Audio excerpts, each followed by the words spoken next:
आगे यहाँ पे प्रिवेंशन ऑफ ઇન્ફેક્શન ડિઝીઝીસ यानी पर्यावरणीय चेपी रोगों फैलाव और नियंत्रण की भूमिका। आप किस तरह से इसको कंट्रोल में ला सकते हैं, किस तरह से इसको फैलता हुआ रोक सकते हैं, वो यहाँ पर आपको दिखाया गया है। टाइप्स ऑफ डिजीजेस है, जो डिजीज़ के टाइप्स दिए, किस प्रकार के डिजीज़ है, इन्फेक्शियस, नॉन इन्फेक्शियस, वो आपने देखा। इन्फेक्शियस जो आपको डिजीज़ एक दूसरे व्यक्ति के कांटेक्ट में आने से, और वो सब डिजीज़ बैक्टीरिया, वायरस, फंगी से एक दूसरे में इन्फेक्टेड होता है। नॉन इन्फेक्टेड डिजीज़ भी जो फिजिकल और मेंटल डिजीज होता है, यानी कि इम्यूनिटी सिस्टम, इम्यूनिटी फैक्टर्स जो है आपका एक्सटर्नल और इंटरनल, उसमें इंक्रीज डिक्रीज होना, तो वो नॉन इन्फेक्टेड डिजीजेस है। वो किसी से इन्फेक्शन नहीं होता है, लेकिन बॉडी में ही आपको इम्यूनिटी इंक्रीज डिक्रीज होने से आप इन्फेक्टेड हो सकते हो। तो देखते हैं आगे physical protection against infected diseases, यानी आप किस तरह से प्रोटेक्टेड ले सकते हो इन्फेक्टेड डिजीजेस से। प्रोटेक्शन के लिए आपको एक्सटर्नल प्रोटेक्शन चाहिए, बाह्य संरक्षण चाहिए, जो आपको फिजिकली फिट रहना चाहिए। आपको इंटरनल प्रोटेक्शन है, यानी डिजीजेस रेसिस्टेंट आर्मर आप में अच्छा होना चाहिए। आपको कोई डिजीजेस, कोई इन्फेक्शन होता है तो आप कितनी जल्दी उसमें से बाहर आ सकते हैं। आपको कोई मलेरिया, टाइफाइड वगैरह हो गया तो आप कितनी जल्दी से उसमें रिकवर हो सकते हैं। वही बोला यहाँ पर, इंटरनल प्रोटेक्शन भी आपका बॉडी का अच्छा होना चाहिए। दूसरा है डिजीज प्रोटेक्शन आर्मर, रोग संरक्षण कवच है।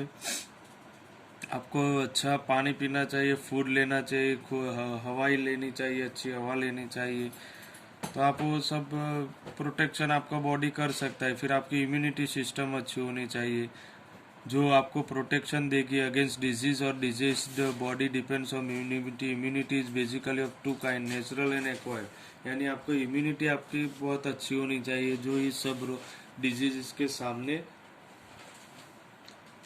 आपकी बॉडी को फिट रख सकती है, मेंटेन रह सकती है। नेचुरल इम्यूनिटी है, यानी जी many bacteria enter human body through air, food, water. When bacteria enter human body with disease to the blood, white blood corpus यानी WBC, white cell is blood fight to destroy bacteria. यानी natural immunity भी ऐसी होनी है, जो कोई bacteria आपके body में एयर, फूड और वाटर से आता है तो आपको ब्लड में इन्फेक्टेड करता है, और आपके WBC सेल जो होते हैं बॉडी के, वो उसके सामने फाइट करेंगे और वो बैक्टीरिया को आपकी बॉडी से निकालने में सहायता करेंगे। और ऐसे ही एक्वायर्ड इम्यूनिटी है, यानी आपको प्राप्त प्रतीक्षा शक्ति बोलते हैं, जैसे स्मॉल पॉक्स, यानी कि the blood gets the immunity to destroy the bacteria smallpox, so we do not suffer the diseases, this is called acquire immunity. जो आपके बॉडी में अगर स्मॉल पॉक्स की तरह होता है, जो ब्लड, आपके ब्लड के सेल्स होते हैं, वो ये बैक्टीरिया को डिस्ट्रॉय करने के लिए डिस्ट्रॉय कर देते हैं और आपके बॉडी को इन्फेक्टेड होने से बचा देते हैं। फिर दूसरा है रेगुलर हेल्थ, यानी मेडिकल चेकअप कंट्रोल है। आप रेगुलर हेल्थ आपका चेकअप करवाना चाहिए, जिसकी वजह से डिजीज को आप नियंत्रण में ले सकते हैं और आपके बॉडी को भी आप मेंटेन कर सकते हैं। रेगुलर आप चेकअप कर सकते हैं। रेगुलर चेकअप से आपको पता चलेगा आपका बॉडी कितना इन्फेक्टेड है। आप जल्दी से उसे रिकवर करने के लिए, उसकी ट्रीटमेंट करने के लिए आप जल्दी से सतर्क रहेंगे। आप उसको बैक्टीरिया को ख़त्म करने के लिए आप मेडिसिन ले सकते हैं और आपकी ट्रीटमेंट कर सकते हैं, जिससे आपको इन्फेक्शन कम होगा। और जो इस टाइप का जो बीमारी है, उस टाइप उसे वो बैक्टीरिया को ख़त्म करने का, बॉडी की इम्यूनिटी बढ़ाने के लिए आपको विटामिन्स और फ्रूट्स वगैरह, जो विटामिन्स ज़रूरी है बॉडी में, वो भी आप ले सकते हैं। यानी रेगुलर हेल्थ चेकअप से आपको पता चलेगा कि आपका बॉडी कंट्रोल में है या नहीं है। फिर दूसरा है वैक्सीनेशन प्रोग्राम है, बूस्टर डोज है, यानी वैक्सीनेशन जो अभी आपने देखा कोविड-19 में जो हो रहा है, वो पूरा एयर, बैक्टीरिया, वाटर, फूड सब तरह से वो इन्फेक्शन सबको लगता था एक दूसरे में। तो जब ये वैक्सीनेशन आया तो पूरा कंट्रोल में है। इसी तरह यहाँ पर वैक्सीनेशन दिया, आपको प्रॉपर वैक्सीनेशन देंगे तो आपका बॉडी वो डिजीज को फाइट करने में काफ़ी प्रोटेक्ट करेगा आपको। इसलिए वैक्सीनेशन भी काफ़ी ज़रूरी है, आपको प्रॉपर वैक्सीनेशन भी लेना चाहिए। यहाँ पर दिया है किस तरह से कौन सी वैक्सीन देते।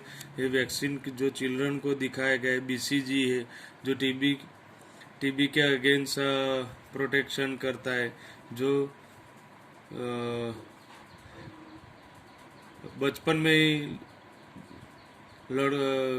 बचपन में चिल्ड्रंस को दे दिया जाता है। फिर DPT है जो डिप्थीरिया, वॉपिंग कफ ट्रीटमेंट, वो भी उसे दे। OPV है यानी पोलियो की जो वैक्सीन है वो भी ये सबको स्मॉल एज में ही चिल्ड्रंस को दे दी जाती है। स्मॉल पॉक्स है वो भी उससे दे दी जाती है।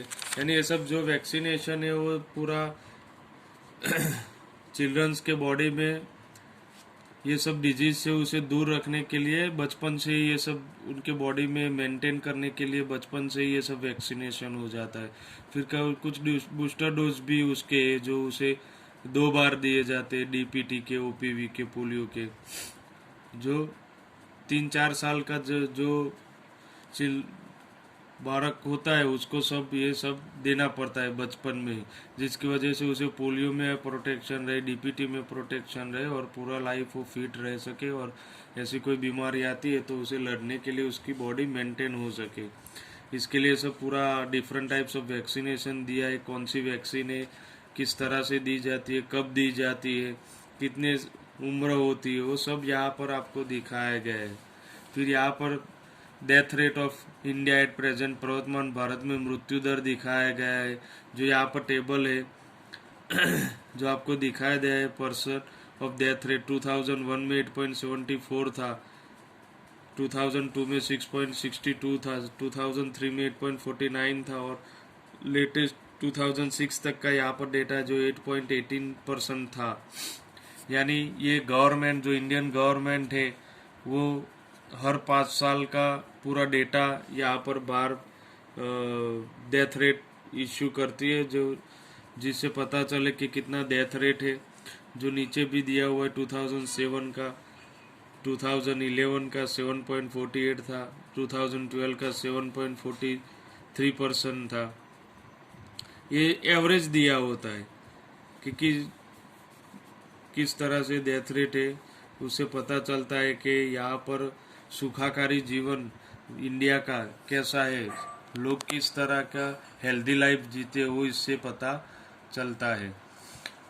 फिर कुछ नेशनल प्रोग्राम्स भी होते हैं, हेल्थ प्रोग्राम्स भी होते हैं, जिससे पब्लिक में अवेयरनेस आती है और ये सब डिसीजेस से बाहर आने के लिए ये भी एक अच्छा उद्देश्य है यहाँ पर गवर्नमेंट का, जिससे पब्लिक में जागरूकता होती है और ये सब फैलाने से बच सकते हैं आप।